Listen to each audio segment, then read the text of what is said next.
Guys, mabuhay and welcome back sa aking YouTube channel guys. So sa lahat ng aking mga bagong subscribers, thank you so much. And sa aking mga returning viewers, thank you so much for tuning in.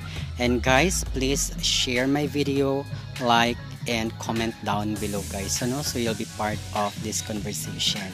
So guys, for today's video guys, we are going to talk about our delegate of Miss Universe 2023 Miss Universe Philippines, Michelle Marquez D. O diba? So meron na namang gumapang sa aking ano.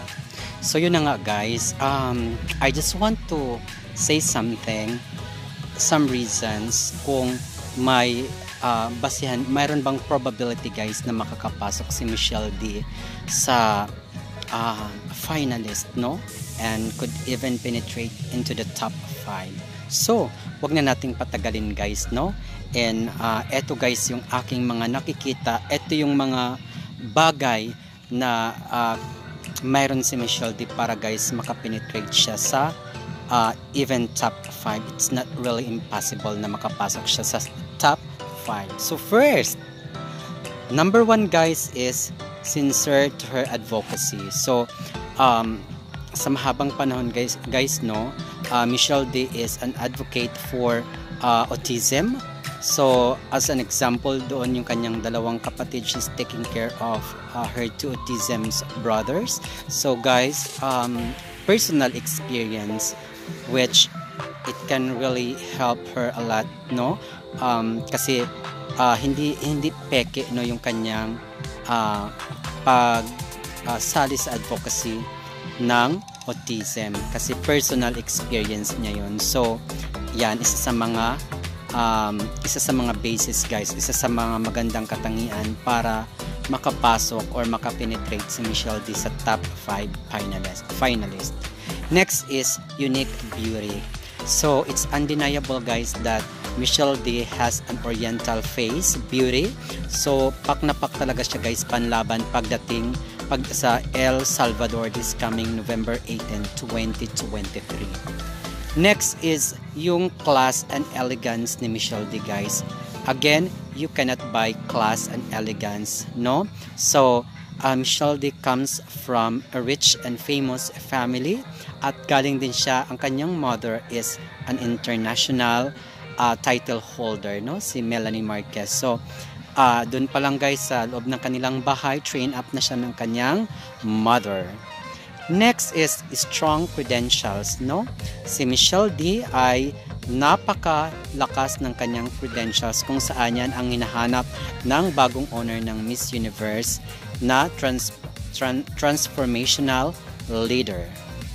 Next is pageant veteran. So Michelle D was joined at Miss World and part of the top 12 finalists. So pag pageant veteran na guys ang isang candidate, so kaya niya na guys, kaya niya nang umariba, no, pagdating sa isa pang major pageant which is Miss Universe. Next, excellent pasarela. So sa lahat ng mga nagsasabi guys na hindi ganun kagaling ang pasarela ni Michelle D, well, dyan kayo nagkakamali guys, because when I watch her pasarela guys during Miss Universe Philippines, it's actually different and it's very classy. In fact, I was with my niece and my sister-in-law at that time, and they actually predicted that Michelle D was gonna win at that time. Next is she is a humble queen despite being bashed by Filipinos, no?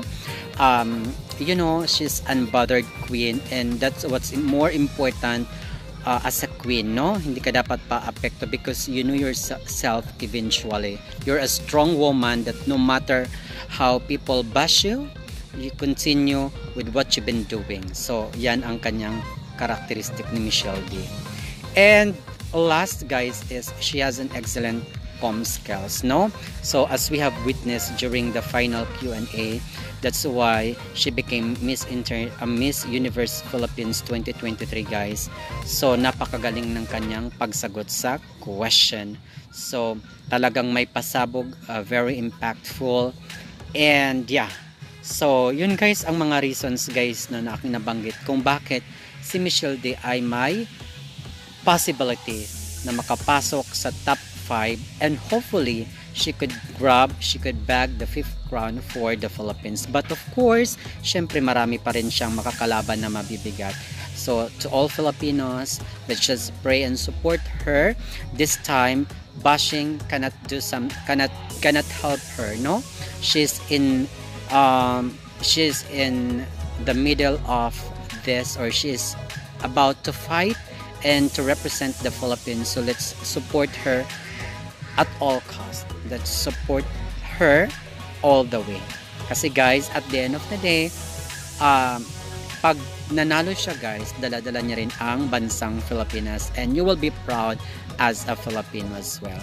So that's all for now guys. Thank you so much for watching and keep supporting my YouTube channel. And good luck sa ating candidate.